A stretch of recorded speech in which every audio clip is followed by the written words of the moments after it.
Here in Florida, there's several species of turtles. The most common ones are probably that people see all the time are your sliders. What they don't realize is all the sliders they're looking at, large majority of them aren't native to Florida. We have the red-eared slider that's quite common to see, has a red stripe on the side of its head, but it's not native to Florida. The red-eared slider is actually from farther north in the United States and even Canada. The one that's native of Florida is your red-bellied slider.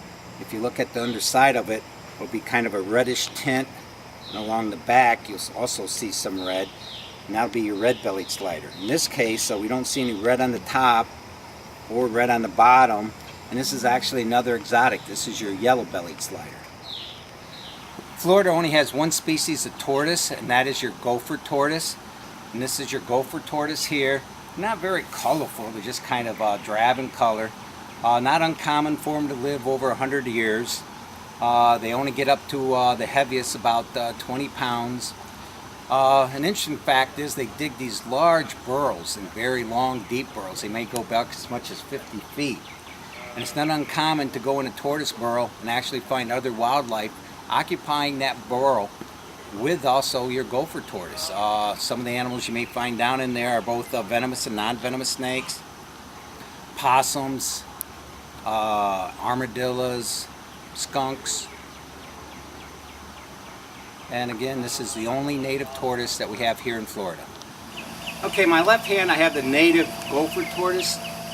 Here to my right is an exotic species referred to as a spur-thighed tortoise, or sometimes as a cicada tortoise. Not native of Florida, but some people have found them wandering around loose. Basically pets somebody have lost. They're not an established exotic yet. Now your spur-thighed tortoise is from the southern Sahara Desert region.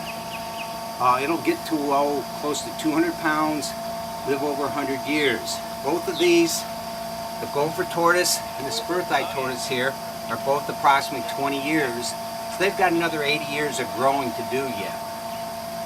Gopher tortoise is going to top out close to 20 pounds, and he'll top out at close to 200 pounds. Just like the gopher tortoise, the spur-thighed does make burrows and is a grazer, mostly eating different types of grasses and vegetation.